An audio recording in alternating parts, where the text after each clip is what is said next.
Gente, eu vou gravar aqui para vocês a última aula do módulo de hipersensibilidade, tá? Hoje a gente vai falar sobre as reações de hipersensibilidade mediadas por linfócitos T, ou como eram conhecidas até pouco tempo atrás, hipersensibilidade do tipo 4. Eu dividi essa aula em duas partes, essa é a primeira parte. Então, nessa primeira parte, eu vou falar com vocês, dar uma revisada básica sobre os conceitos gerais de hipersensibilidade e os tipos que a gente já viu nas aulas anteriores. E aí, especificamente, abordar as hipersensibilidades mediadas por linfócitos T, tá? E os mecanismos aí gerais, então, que causam dano tecidual ou celular. Depois a gente começa a ver especificamente, mais no final dessa aula, algumas doenças causadas por esse tipo de hipersensibilidade. A gente vai rever aí a formação de granulomas, as dermatites de contato, falar um pouco sobre as formas, os mecanismos imunopatológicos, a forma de diagnóstico e de tratamento. E nessa primeira parte ainda sobre o diabetes tipo 1, abordando aí de novo o mecanismo imunopatológico, diagnóstico e forma de tratamento. Então, só relembrando alguns conceitos gerais que a gente já viu nas últimas aulas, mas que vão ser importantes aí para entender. Então, a gente vai ter aí as hipersensibilidades, a gente já viu isso, como respostas imunológicas que são exacerbadas e inapropriadas a um estímulo produzido por um antígeno. E aí, aqui é bom ficar claro, que eu estou vendo que está existindo um certo tipo de confusão, que hipersensibilidade não necessariamente é um sinônimo de autoimunidade, tá? As reações de hipersensibilidade são reações exageradas que podem incluir aí respostas autoimunes, mas também podem ser associadas aí com reações exacerbadas a micro-organismos, a antígenos ambientais não microbianos, como a gente viu lá os alérgenos, hoje a gente vai ver outros exemplos, ou reações a antígenos teciduais e celulares heterólogos, como a gente viu lá as reações transfusionais e a gente vai ver posteriormente nos transplantes, tá?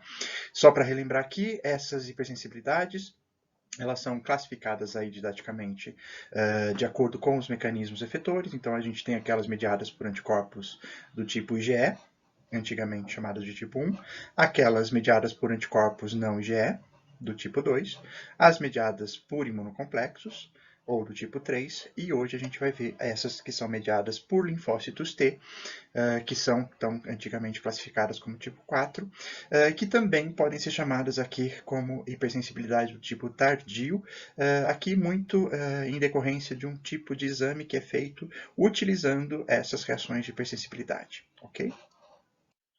Então, as hipersensibilidades do tipo 4 ou mediadas por linfócitos T, elas são sempre causadas, então, por ativação exacerbada, exagerada e inapropriada de linfócitos T, então elas são também chamadas de hipersensibilidade mediadas por células, e nesse caso eu não tenho participação de anticorpos como mecanismos que acabam destruindo ou modificando os tecidos, tá? Isso não quer dizer que nas reações de hipersensibilidade eu não tenha produção de anticorpos nesse tipo, tá? É que simplesmente os anticorpos não têm um papel importante para a resposta aí de destruição tecidual ou de modificação tecidual, tá? Eu produzo anticorpos contra os antígenos, normalmente, mas eles não têm um papel importante na patogenia aí da doença, ok? Então, essas reações são mediadas tanto por linfócitos TCD4, e os linfócitos TCD4, os auxiliares, eles vão ter um papel aí, basicamente, auxiliando outras células, ativando outras células do sistema imunológico pela produção de citocinas, e eu tenho algumas doenças onde o TCD8 ou citotóxico também vai ter uma importância grande, justamente pela destruição direta das células, então por mecanismos de citotoxicidade, tá certo? Essas reações de hipersensibilidade tipo 4, elas têm um tempo prolongado para se desenvolver, e aqui, de novo, isso está relacionado bastante com os testes de hipersensibilidade tipo tardio, que a gente vai ver lá no final da aula, que são utilizados aí para o diagnóstico. Esses tipos de teste que se baseiam nesse tipo de hipersensibilidade, eles levam aí de 24 a 72 horas para se desenvolver, tá? E eles vão ser caracterizados aí por uma induração causada aí por um infiltrado de células, tá? Então, como eu falei para vocês, eu posso usar reações de hipersensibilidade também para diagnóstico, tá certo? Aqui, de maneira bem geral, então, o papel das células T no desenvolvimento, então, desses tipos de reação. Os TCD4, eles vão ser ativados, então, contra antígenos, que podem ser próprios, ambientais, de micro-organismos, eles vão ter um desenvolvimento, então, aqui exacerbado, eles vão produzir citocinas, e essas citocinas vão levar, então, à ativação de outros tipos celulares, causando aí respostas inflamatórias. Essas respostas inflamatórias, elas podem ser aí mais comumente associadas com linfócitos T-CD4 do tipo T helper 1 e T helper 17, mas eu posso ter aí a ativação de linfócitos T helper 2 também, que vão causar um outro tipo de inflamação. Eu vou dar exemplos disso ainda hoje para vocês, e dessa maneira essas células, essa resposta inflamatória, elas vão poder causar basicamente 3 desfechos. Ou as reações inflamatórias causam dano tecidual, e aí eu posso ter afetado aí os órgãos onde essa resposta inflamatória está ocorrendo. Eu posso ter o remodelamento tecidual desses órgãos ou tecidos, sem que haja necessariamente destruição desses tecidos, mas esse remodelamento normalmente leva a uma alteração da função desses tecidos, e eu posso ter aqui a hipersensibilidade do tipo 4, também levando à formação de granulomas, quando eu tenho lá a incapacidade de eliminar o meu estímulo antigênico, tá? De qualquer forma, esses desfechos vão alterar ou destruir, propriamente dito, os tecidos onde essa reação se dá, e com isso eu vou ter alteração na função desses tecidos, tá? Algumas dessas alterações vão ser simples, relativamente benignas, fáceis de serem controladas, e outras vão ter consequências bastante graves, como a gente vai ver ainda hoje. Tá ok? Os linfócitos TCD8, eles podem participar de modo importante em algumas reações de hipersensibilidade. Hoje eu vou também dar um exemplo disso para vocês, através então do reconhecimento de antígenos aí na superfície de células específicas e levando então à destruição dessas células específicas, causando então dano tecidual ou alteração de função de tecidos e órgãos, ok? Nos próximos slides eu vou dar exemplos agora então de doenças associadas com essas funções efetuoras aqui dos linfócitos TCD4 ou TCD8. Tudo bem? Em algumas doenças o TCD4 vai ser mais importante, em algumas doenças o TCD8 vai ser o mais importante, mas sempre eu vou ter que ter participação do TCD4, lembrando que o TCD4 auxilia, inclusive, o TCD8 nas suas funções efetuoras. Aqui nessa tabela tem um exemplo de algumas doenças causadas, então, por hipersensibilidade mediada por linfócitos T, ou do tipo 4, tá? Então, aqui eu tenho a formação de granulomas, isso pode estar associado ao desenvolvimento de algumas doenças. A gente já viu que os granulomas eles se formam em resposta a antígenos persistentes, isso vai estar aí envolvido em algumas patologias, por exemplo, silicose, sarcoidose, a tuberculose, a doença granulomatosa crônica, a esquistossomose, por exemplo. Isso, a formação desses granulomas pode ter como consequência aí a destruição do tecido, onde eles se formam, a perda da função desse tecido, e no caso aí dos pulmões, a gente viu lá na tuberculose, eu posso ter aí a desestruturação posterior dos granulomas, formando lá as cavitações, ok? Muito característica aí da tuberculose secundária. Eu tenho a diabetes do tipo 1, que todos vocês já devem ter ouvido falar. Então, aí eu tenho a destruição das células beta pelo reconhecimento de antígenos presentes nessas células. Então, as células beta do pâncreas, produtoras de insulina. Como consequência, eu vou desenvolver aí deficiência de insulina e hiperglicemia, tá bem? Eu tenho esclerose múltipla, talvez vocês já tenham ouvido falar, muito provavelmente. É uma doença provocada aí pelo reconhecimento e resposta a antígenos próprios da bainha de mielina. Como consequência, eu tenho a destruição dos oligodendrócitos, então, lá no sistema nervoso central, que são as células que vão formar a bainha de mielina, a diminuição de condução nervosa pelos axônios e, posteriormente, degeneração de neurônios e lesões do sistema nervoso central com as suas consequências. Eu tenho a dermatite de contato, que é caracterizada aí por uma resposta contra antígenos, então, ambientais, que são os aptenos acoplados a proteínas próprias, que levam a lesões cutâneas, onde eu tenho contato com esses aptenos. Eu tenho esclerose sistêmica, talvez essa doença vocês não tenham ainda ouvido falar. O antígeno ainda não está muito claro qual é o antígeno reconhecido, mas é uma doença autoimune que leva a um tipo de inflamação onde eu tenho deposição de matriz extracelular nos tecidos e fibrose, principalmente dos tecidos perivasculares, tá? Com consequências relativamente graves. A psoríase antígenos, então, expressos em células epiteliais, ainda não muito bem determinados, o que vai levar ao remodelamento de epitélio e espessamento cutâneo, também doença autoimune. A asma do tipo não tipo 2, né? Então a asma não alérgica, ela é uma hipersensibilidade puramente do tipo 4, em resposta aí a lesões causadas por poluentes, que vão levar ao remodelamento do tecido pulmonar. E a artrite reumatoide, que vai ter um componente importante do tipo 4, antígenos principais aqui são proteínas próprias citrulinadas, alteradas, o que vai levar, então, à inflamação das articulações, deformação óssea e, muitas vezes, alterações sistêmicas, tá? Então, só para relembrar, aqui eu vou ter uma resposta exacerbada, muitas vezes a antígenos próprios, então levando a doenças autoimunes, como diabetes, esclerose, múltipla e sistêmica, a psoríase, e artrite reumatoide, mas algumas vezes respostas exacerbadas a antígenos externos, micro-organismos, como no granuloma, aptenos, no caso aí da dermatite de contato, ok? E a asma do tipo 2 a poluentes, ok? Então, de novo, hipersensibilidade não é sinônimo de autoimunidade. Espero que isso tenha ficado claro aí para vocês.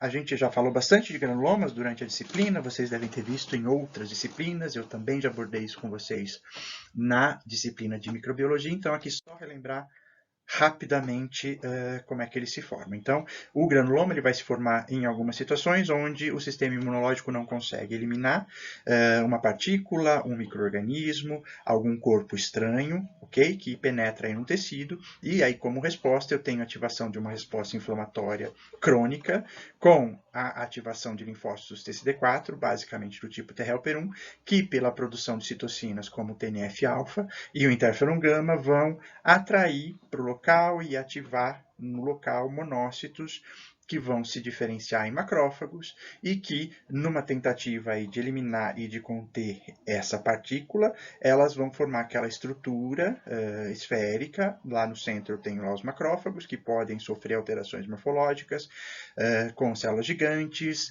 estiócitos, células epitelioides. Eu vou ter ali, em volta disso, alguns monócitos ainda não diferenciados, e envolvendo tudo isso, eu posso ter ali a presença de linfócitos T, geralmente T-helper 1, que vão manter a estrutura desse granuloma pela produção de citocinas. Em algumas situações eu posso até ter uma formação aqui de uma cápsula, por exemplo, com migração e proliferação de fibroblastos, tá? Então, lembrando, esses granulomas, eles podem ser inócuos, simplesmente estar contendo ali aquela partícula, mas dependendo do local onde eles se formam, eles podem então alterar de forma importante a função de órgãos. Então, no fígado, por exemplo, em resposta a esquistossoma, ovos de esquistossoma, em paredes de vaso, eu posso ter consequências, parede de intestino, eu posso ter consequências graves, no pulmão, se eu tiver aí a dissolução aí do centro, como ocorre na tuberculose, eu posso ter a formação de cavidades e esses granulomas, então, eles podem alterar a função dos órgãos onde eles são formados, tá? A gente já viu vários exemplos de doenças onde os granulomas são formados, tá? Na micro, a paracoccidioidomicose, por exemplo, a gente viu a formação de granulomas, ok? Bom, aqui vem de uma doença nova, um mecanismo de doença que talvez vocês não conheçam e não tenham visto, mas que provavelmente já viram na prática, é o que a gente chama de dermatite de contato, tá? Vamos ver como é que ela acontece e quando que ela acontece. Bom, a dermatite de contato, gente, ela é muitas vezes chamada de modo incorreto de alergia. Então, muitos de vocês já podem ter esse tipo de reação de hipersensibilidade e muitas vezes vocês próprios podem já ter chamado isso de alergia, tá? É aquela famosa alergia à bijuteria, por exemplo, a relógio, a brinco, anel, pulseira, correntes, por exemplo, tá? É uma reação, então, de hipersensibilidade mediada por linfócitos T, não tem participação de GE, de mastócitos, e por isso ela não é uma alergia clássica, ok? Como é que ela acontece? Normalmente é uma resposta, então, exacerbada a uma substância que a gente chama de apteno. Eu já mencionei isso para vocês na hiper 2, quando eu falei lá da penicilina, que também pode servir de apteno e também, então, induzir uma resposta do tipo 4, aqui no caso. Esse apteno, então, geralmente são moléculas de baixo peso molecular, que por si só não são imunogênicas, mas que quando penetram no nosso corpo, elas podem se associar a proteínas próprias, alterando essas proteínas próprias, criando então uma substância que o nosso organismo, o nosso sistema imunológico reconhece como estranha, tá? Então criando aí o que a gente chama de um neoantígeno. Então, uma vez que eu tenho a penetração dessas substâncias aí pela pele, normalmente esses apitenos que penetram, como eles têm peso molecular baixo, eles são facilmente difundidos aí pelo epitélio. Eles vão se associar a proteínas próprias presentes aqui no epitélio. Essas proteínas próprias vão ser alteradas, vão ser reconhecidas como estranhas por células de Langerhans ou células dendríticas aí residentes na derme, vão ser capturadas, vão ativar essas células dendríticas, ser transportadas para um órgão linfóide drenante, então um linfonodo drenante, onde eu vou ter a apresentação de antígeno, a diferenciação de linfócitos T, CD4 efetores e o retorno, então, desses TCD4 efetores lá para o tecido onde ocorreu esse contato, tá? Então, aqui é um processo de sensibilização, é o primeiro contato que eu tenho com esse apiteno. Eu levo, então, a ativação de linfócitos T efetores. Quando esses linfócitos T efetores chegam no tecido, se eu tiver ainda o apiteno e proteína própria alterada. No caso, por exemplo, eu estou usando um relógio há mais de 2 semanas, tá? Então, o apiteno ainda está presente aqui, ou, no caso, se eu tenho uma reexposição ao mesmo apiteno, eu vou ter a elicitação aí da resposta efetora desse TCD4. Esse TCD4, ele vai produzir citocinas, aí a mais importante é o interferon gama, então eu estou falando de uma resposta basicamente do tipo T-helper1. Esse interferon gama ativa macrófagos, que vai produzir reativos de oxigênio, enzimas proteolíticas, e tudo isso aqui vai causar, então, lesão aqui no tecido. Eu vou ter um infiltrado inflamatório bastante grande aqui, em decorrência das citocinas e quimiocinas produzidas por essas células, e isso vai ser caracterizado, então, por uma lesão nas células epiteliais e um infiltrado inflamatório que vai formar uma enduração, tá? Então, é como se fosse um caroço, um caroço mesmo aqui embaixo da pele, ok? E aí eu posso ter lesão tecidual com eritema e outras características de resposta inflamatória, ok? Posso ter, então, lesão relativamente importante. A dermatite de contato, ela também tem aí uma variação, onde eu tenho uma resposta inata mais importante do que simplesmente um linfócito T, então uma resposta adaptativa. Isso normalmente está associado aí com apitenos derivados, então, de plantas, então, muitas vezes alcaloides aí presentes em alguns tipos de plantas. Vocês já devem ter ouvido falar em era venenosa, urtiga, por exemplo. Então, esses alcaloides, quando entram em contato aqui com a pele, eles são rapidamente absorvidos aí pela pele. Nesse caso, eu não tenho a alteração de proteína própria, mas o próprio apiteno, ele vai estimular as células epiteliais a produzirem uma citocina específica, que é a interleucina alfa, tá certo? Essa interleucina alfa produzida aqui pelas células do próprio epitélio vão ativar células residentes aqui nesse tecido, então na derme, então é uma reação que não depende de sensibilização, ok? E então eu não tenho a ativação de linfócitos T específicos, como eu tinha lá no caso do slide anterior. Então, essa citocina estimula as células residentes a produzirem mediadores inflamatórios e citocinas inflamatórios. Particularmente aqui vai ser importante os leucotrienos produzidos por macrófagos perivasculares. E esses leucotrienos, como a gente já viu, eles induzem a ativação de endotélio, ok? E aí eu vou ter ativação de endotélio, atração de células aqui para o local, produção de mais citocinas inflamatórias, e esses leucotrienos, como eles ativam o endotélio, eu tenho o aumento de permeabilidade vascular, e aí eu tenho sim edema e formação de vesículas, tá? Isso acontece aí 12 a 24 horas depois que eu tive contato com esse apiteno, tá? Então, esse tipo de dermatite de contato, ao invés de ser caracterizado por uma enduração, ele vai ser caracterizado aqui pela formação de vesículas, ok? Então, de bolhas mesmo de água, ok? No slide seguinte eu vou ter alguns exemplos disso para vocês, talvez fique mais claro, tá? Mas também é uma dermatite de contato, não é aquela vesícula, aquela bolha, aquela pápula que é formada numa reação de hipersensibilidade mediada por IgE, tá? Não é alergia, não tem anticorpo, não tem mastócito, tá? É liberação sim de leucotrieno, tem formação de edema, mas não tem participação de anticorpo, tá? Então também é um caso de dermatite de contato. Aqui, só para mostrar alguns exemplos de dermatite de contato, as manifestações então clínicas. Então, normalmente, as dermatites de contato vão aparecer nas regiões onde eu tenho contato com aquele epitênio. Então, aqui no caso, lesões causadas aqui provavelmente ou pelo couro da pulseira ou pelo níquel presente aqui na fivela dessa pulseira. Aqui, dermatite de contato no pescoço, provavelmente pelo uso aqui de alguma corrente. Aqui no dedo, aqui por um anel, então dá para ver o desenho certinho do anel no dedo dessa pessoa. Aqui pelo uso de brinco. Aqui um exemplo bem anedótico, ó, dá para ver o desenho certinho de uma libélula, provavelmente aqui por uso de uma bijuteria que tinha esse formato. E aqui, isso aqui é dermatite de contato, então, por apiteno clássico, com induração, e aqui aquela dermatite de contato que eu falei aí agora há pouco, onde eu tenho a formação de vesículas, tá?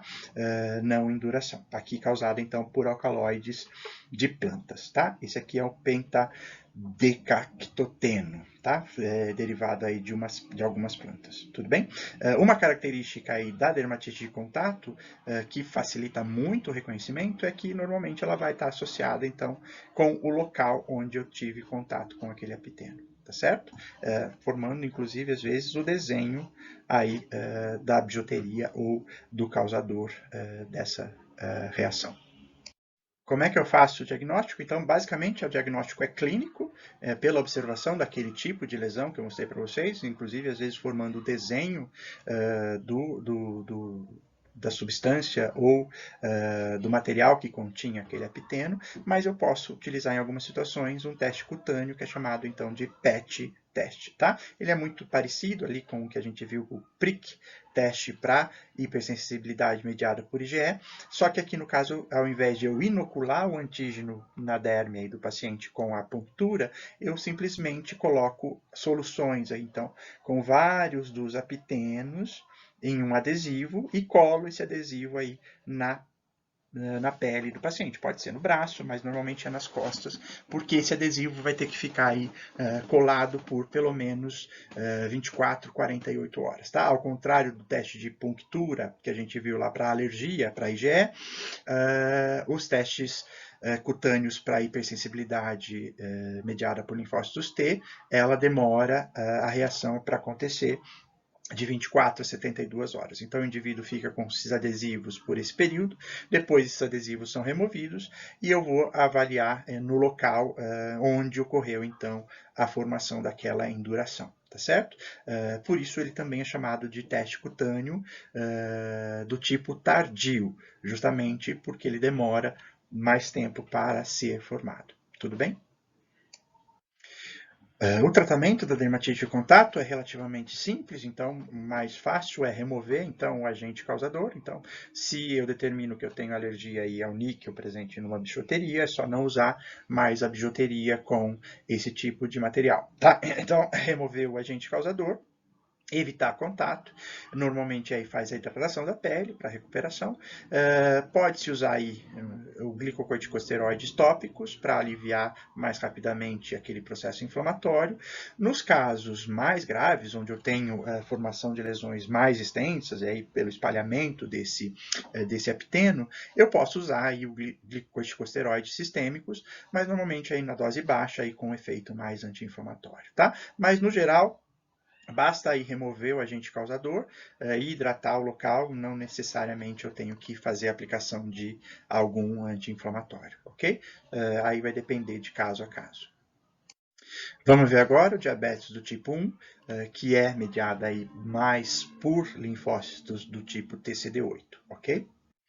Bom, o diabetes tipo 1 é uma doença relativamente frequente, que vocês já devem ter visto em outras disciplinas, acredito que na bioquímica já menciono isso para vocês, mas ela tem uma distribuição epidemiológica aí, interessante, que vale a pena mostrar para vocês, tá? É um tipo de doença, então, mais comum, mais incidente em países desenvolvidos, então Canadá, países da Europa, Estados Unidos, Austrália, no Brasil também é frequente, então países desenvolvidos ou em desenvolvimento apresentam incidência maior de diabetes tipo 1 do que países subdesenvolvidos, ok?